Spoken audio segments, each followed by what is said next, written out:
What's up, y'all? This is Mike Manzer with another Manzer Faust Productions video, and I am here. It's that time of month again.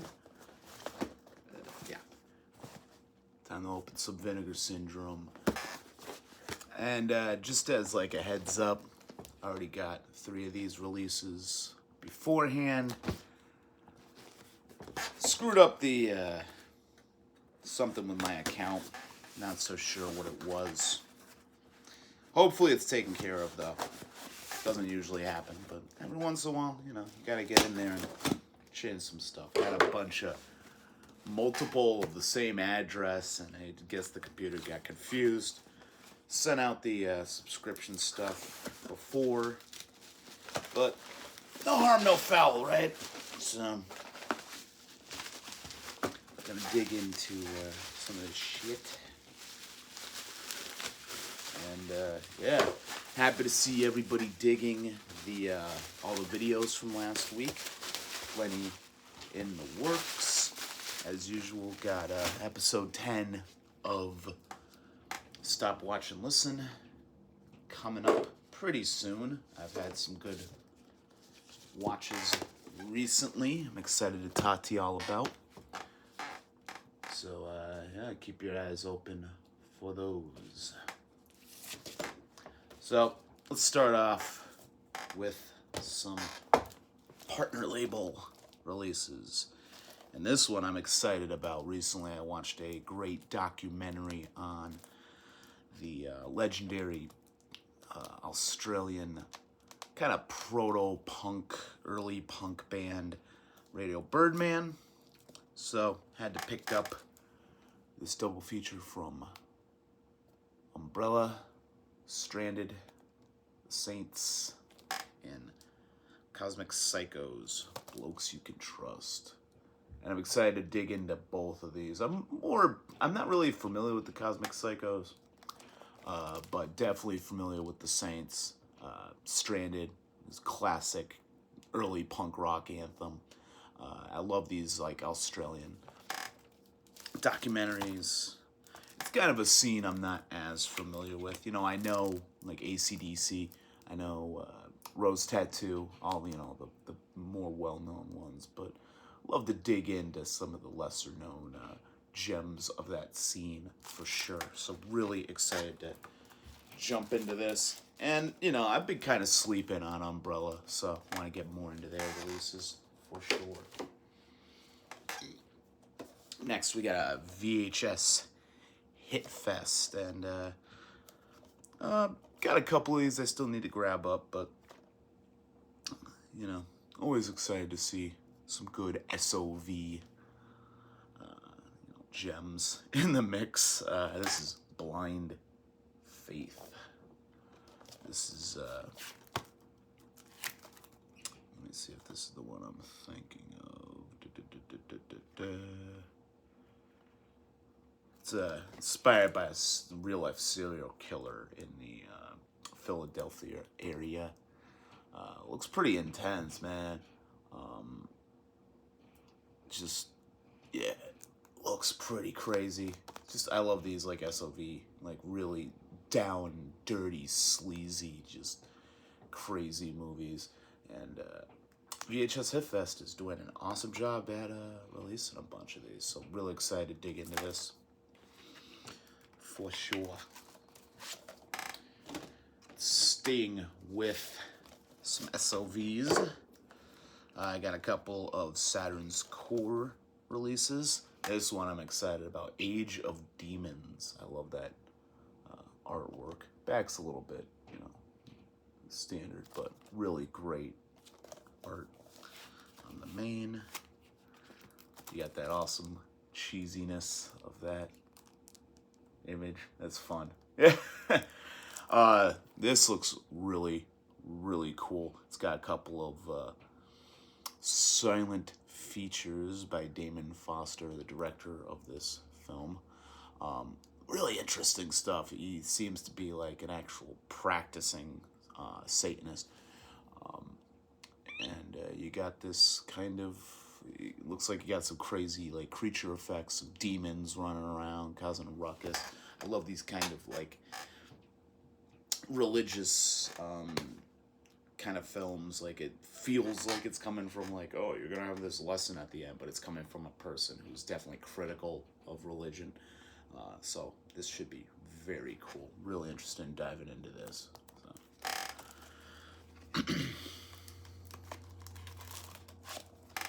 Up next, this month's release from Saturn's core, you got The Zombie Army. Again, sick artwork on the cover here. Kind of calls to mind the famous Uncle Sam cover image by William Lustig.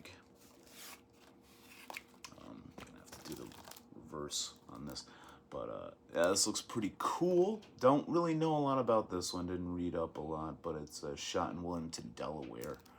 Love these kind of regional takes on different types of shot on video. You get the culture around the area, the kind of environment that you're dealing with, the people, the locals. It's all kind of used together in the making of these films, which is very, very cool. You also got 3 episodes of a vintage cable access show called Video Makers, and I love when these partner labels put a lot of these like kind of contextual things. I really loved on Blonde Death. It had a lot of the Easy TV, I think it's called, their kind of productions and like kind of a backing image into like this kind of culture going on around the film. You know, you can have a bunch of interviews with the stars and the director and the people involved in the film, but when you get the culture, the community around the film, the people that kind of finance it, or, you know, who kind of front these organizations that are used to, you know, make these films and give these people a avenue to be creative in. It's very, very cool. Yeah, that's why I love these real low budget. Nobody else would be talking about these films probably if they weren't being put out by Saturn's Core, VHS Hitfest, and all the other great labels doing this kind of material. So hell yeah, excited to jump into The Zombie Army.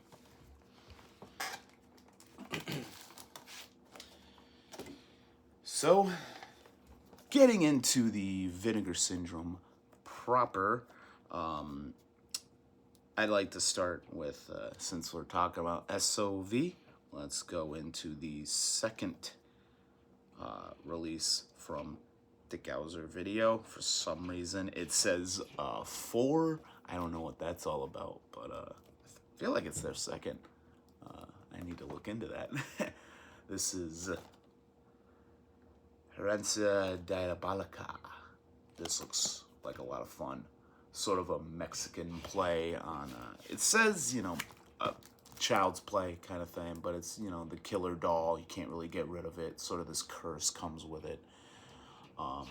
Yeah, it looks really kind of crazy. I'm not really the biggest, like, killer doll kind of guy, but there's a few that do the trick. I really, you know, it's rare, but seeing a lot of these like Mexican kind of films, it's sort of the mixture of Mexican filmmaking, which is kind of a new discovery for me. A lot of these titles that Vinegar Syndrome has been putting out the last few years, these box sets, everything like that, is really opening my eyes to a lot of these like kind of lesser known Mexican films, Spanish films.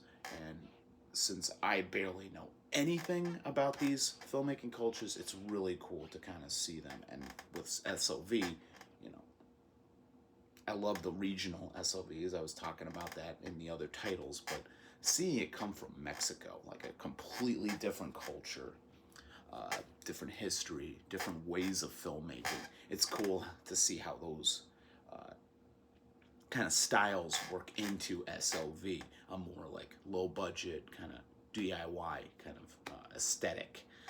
You get a lot of different ideas on filmmaking, and you got a lot of people doing interesting things on how to, you know, use a very limited budget. Very cool. So I'm excited to dive into this. Looks like a lot of fun. Trailer looks utterly berserk. So very cool. And we got a VSA Man Called Hero. I always love these VSA artworks, just very nice. This is by Andrew Lau. This is another Hong Kong release. VSA has been doing awesome work with their Hong Kong releases. Black Cat, I talked about in the last Stop, Watch, and Listen. Thought it was fantastic couple of movies. Really great releases. And yeah, this seems to be another one. You have a lot of legends in this. You got Yuen Bao, Anthony Wong. Just a lot of really great stuff based on a comic book series called Chinese Hero, Tales of the Blood Sword. So yeah, really excited to jump into this.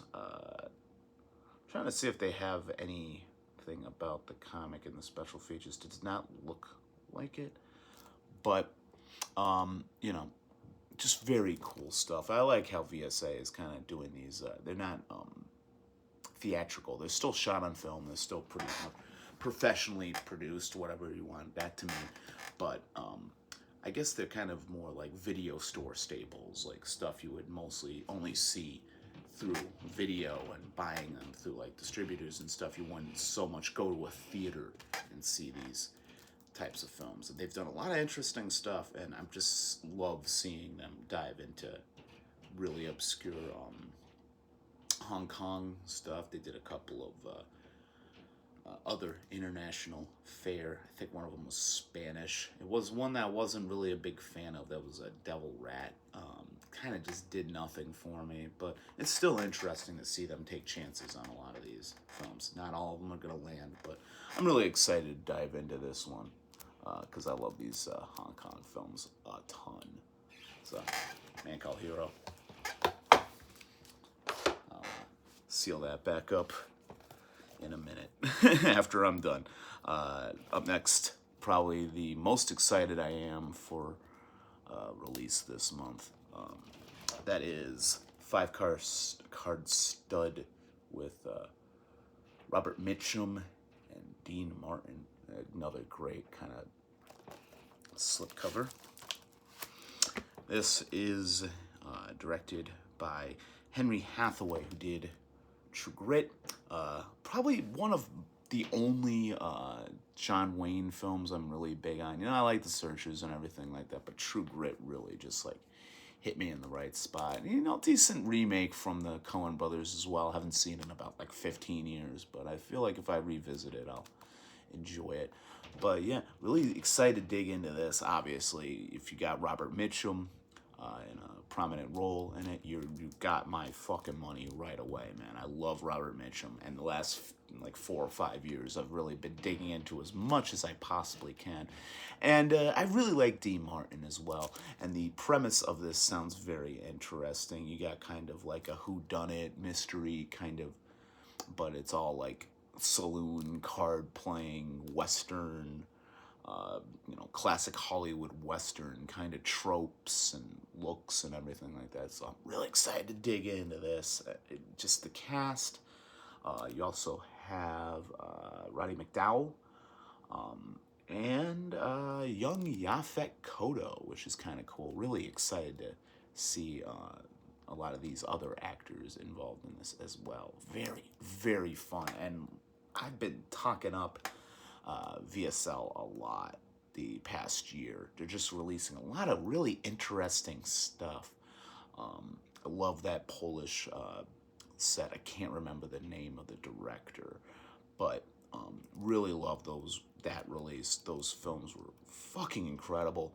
Eventually, I do want to do like kind of like a big video on the VSLs. There's just a lot of them, and you know, they always catch my interest, and always really, really kind of fascinating releases that you wouldn't think of when you think of Vinegar Syndrome. And I'm one of the few, it seems, on the internet, if you read a lot of comments and stuff, but I really like the risks that they've been taking the last few years.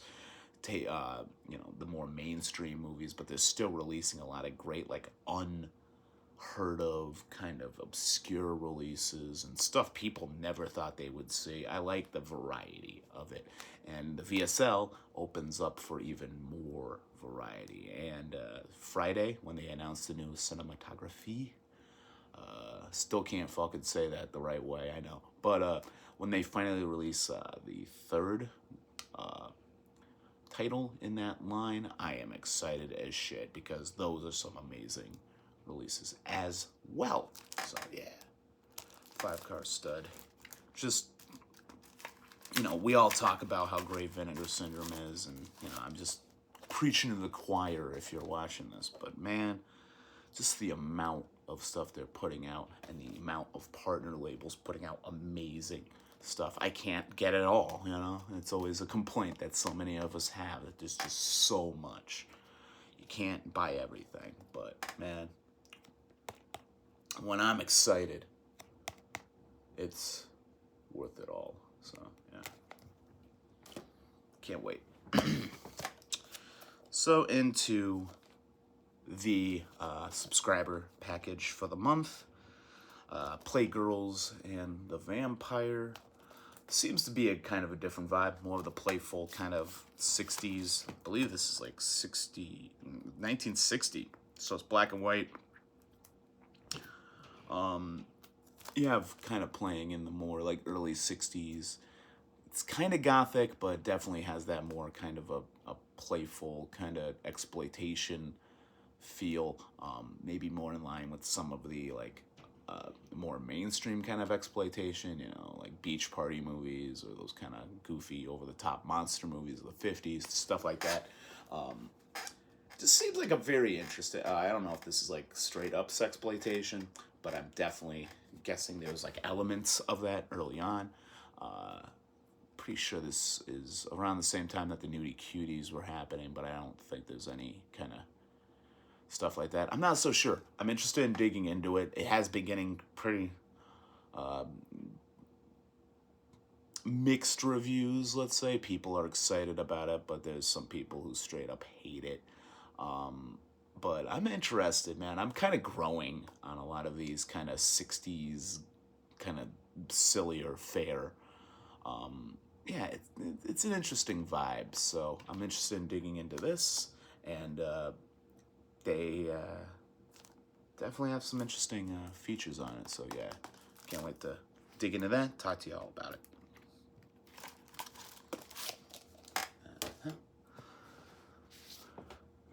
Yeah, this one first. So we got a 3-pack Spanish bloodbath. You got some great Spanish kind of giallo, I guess. Night of the Skull, Violent Bloodbath, The Fish with the Eyes of Gold. And little skeptical on this. Night of the Skull is a Jesus Franco. I said that goofily on purpose. Everyone loves the Jesus Franco. I don't get it.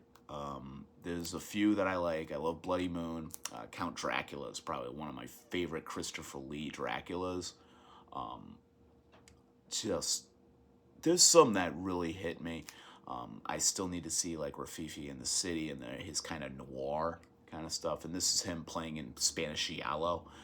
Giallo is also kind of a thing that I'm kind of green on, I guess. I haven't connected to it as much as like a lot of other people. I'm starting to get there though.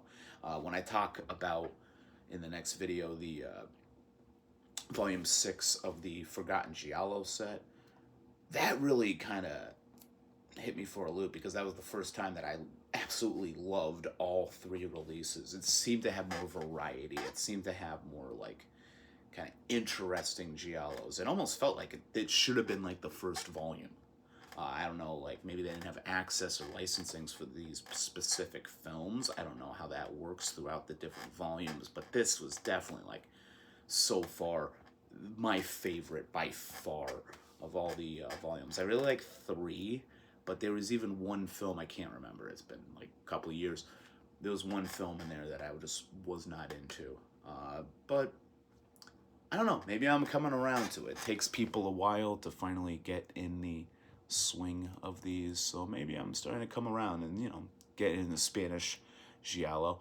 seeing how Spanish culture handles this genre is pretty interesting. So excited to jump into this. Yeah, you seem to have a lot of like pretty. You got the one of them is directed by the guy who did Blood Splattered Bride. And just the premises of some of these films sound ridiculous. So really interested in digging into this. Learning, it's that discovery. It's always fun. And, of course, a film I, once again, have not seen, but, man, just reading up on this and seeing everything about it, trying to go into it as kind of blindly as possible.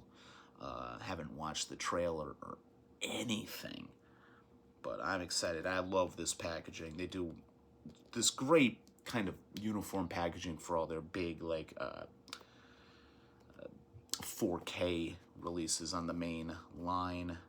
We got Phase 4, filmed by Saul Bass. I believe this is his only film. He's kind of like a technical, behind the camera kind of guy, typically. Got a great booklet. Always love these booklets. Sometimes I don't get around to reading them. It's always cool if it's a good enough movie. Want to learn more about it. Great Da Vinci kind of play on the artwork. I guess this is kind of like a Planet of the Apes, but with ants. You got ants kind of taking over the world. I guess you got people turning into ants. Yeah, it looks like a lot of fun. Classic early 70s. This is pre-Star Wars and stuff, so you had the kind of ancient feeling, more primitive kind of feeling of these early sci-fi films.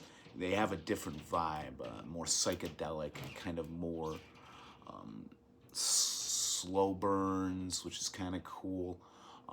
And Vinegar Syndrome has been digging up a lot of this kind of interesting stuff. I remember when they released the Incredible Melting Man, which is a movie I was always very lukewarm on, but seeing in 4K, seeing them do like an awesome job in it, really makes you appreciate kind of the art and the dedication that goes into making a film this complex and just selling it like that. You see it through pretty much new eyes, and it's always fascinating. So I'm really interested in diving into this. Like I said, this is like very formative sci-fi. Before this, all you really have is stuff like 2001 and the kind of 60s stuff. Obviously from the 50s, the more Roger Corman, Big Bug, fear of communism, Red Scare kind of stuff. Godzilla stuff coming out of foreign territories. But yeah, it's just, I'm interested in this, and also coming from a guy who mostly worked in special effects, who was more of like a technical kind of artist. Seeing him go behind the camera and take direction over this film is very interesting. I always like seeing that.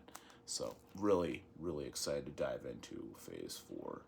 It looks like it's got a cool look to it as well, just looking at the back. And I already said it, but man, that is some great artwork in the hand. That's really cool. I believe that was the original poster image. And yeah, that'll about do it. Kind of cranking this one out quick today. Like I said, I really like how well the videos last week are doing. They're not getting like ridiculous views. I dropped a lot at one time, and a lot of people are busy with other things. But if you have not gotten the chance to watch my great interview with Bill and Al from The Pissed, I am very proud of how that came out. Been getting a lot of good feedback on it as well, and there are plenty more interviews in the future, talking to people who have their own little record labels, people who are promoters, other musicians in bands. I want to get some artists, tattoo artists, more kind of visual artists, like any kind of art. I'm really looking at a lot of people. I got a long list of people that I've already been talking to, and I'm excited to talk to. I like kind of people that I have a predetermined relationship with, kind of like familiar with their work. I admire their work, and I really want to hear what they have to say. And I really want to try to have some very interesting conversations about, different kind of cultural issues that I'm not as familiar with. I can't talk about them from my perspective, and this opens up like such a new kind of dimension for me. I get to learn, you get to learn, and it's all about the conversation, as I'm always saying. So if you want to get in on this conversation, you know what to do. Get down there in the comments, and let's talk about these films. What are you excited about seeing from this month? Vinegar Syndrome, what are you excited about dropping in a couple of days for the month of March? I'm really excited about that cinematography release. Can't wait to see what it is. And I'm just excited to see all these new sub-labels. There's like 3 of them now. How they develop over time. I've been talking about the VSLs. They're really exciting. And yeah, it's really cool to hear what you guys think. I go on the Facebook. I go in all these groups, and they're all complaining about everything. There's a lot of like kind of buyer entitlement these days. And I don't mean to talk shit. I get it. People coming from different tastes and different expectations. Me, for one, I'm really excited. I have a really positive passion for Vinegar Syndrome, what they're doing, and kind of a little bit of the relationship I have with the people at the archive, and this direct kind of relationship of buying Vinegar Syndrome for almost 10 years now is just like really kind of made it that much more important to me. And I really love seeing them succeed and it grow and evolve and help other people grow and evolve and get more titles out there, stuff that nobody else would be releasing, nobody else would be talking about. That's what it's all about, man. Just making sure these movies are saved and shown and beloved forever. With streaming, they're going to take it away. We're seeing it so much, and I talk about it all the time. You never have the guarantee that it will always be there. But unless they break your door down and start grabbing stuff from you, we have the physical media. We can pop it in and enjoy the glory of cinema whenever we want. And that's a beautiful fucking thing. So yeah, keep supporting that. If you have not yet, like and subscribe. I got a ton of videos still coming up. The year-end list of 2023 is now going to be in March. Can't rush these things. I got a lot of stuff that I'm really passionate about in this year. The releases, the music this year was just insane. A lot of great reissues. I got some great scores. Probably going to start with the scores video. Probably going to post that over the weekend or maybe even on Monday. Doing a run hopefully this weekend to get some of the other titles in the reissues list that I want to do, and also the favorite releases of 2023. And those are going to be some huge videos. So I recommend you subscribe. And if you're interested in seeing those, and yeah, go back and watch some of the content from last week. The one video, the Eugene, kind of ended a little bit weird. Some pipe troubles. My sink in the kitchen ended up exploding and flooding my kitchen. But luckily, I was able to get on the phone with the maintenance guy. He got in here. I cleaned everything up. Wanted to avoid mold if I possibly can. And seems to be doing okay. Luckily, it did not affect the video too much because it kind of happened at the end. I was kind of disappointed that it ruined the announcement. But, I was letting people know about that pretty much the day before I posted that interview, and I was just so excited to finally get it out there and have people see it, because there was a lot of struggle kind of on my end, editing that, the way that Zoom works is kind of a pain in the ass, and I'm still kind of learning this stuff. I kind of just learn by doing, and sometimes it kind of bites me in the ass. But I had some help. I had some people help me out. I'm not good at Google, so I gotta have people help me out. But they were able to get it better than I ever could, and I feel like it came out very well. People are excited. I know people are posting and sharing it around. It's really, really fun, and I'm just excited to get more interviews out there. It's not getting, like I said, it's not getting ridiculous views, but that's not what I'm out there for. I really want to get some different kind of material out there. Get some voices you don't typically hear from because they don't have channels. They're not on all the podcasts and everything like that. It's fun that way, and I love talking to these people. I've known them for years, a lot of them, and they inspire my art, my passion, my love of everything in art, music, cinema, whatever you want to say. So keep an eye out for those as well. Really excited, and like I said, I got a bunch written down that I want to get finished up. Really, really pumped to finally get those out there. And the next step in this YouTube journey, as long as you're not sick of hearing me yak. If you want to follow me on social media and hear me yak even more, I am the Hordes of Manzerfaust on Instagram. And yeah, that'll about do it. So once again, this is Mike Manzer with another Manzerfaust Productions video. Stay fucking metal.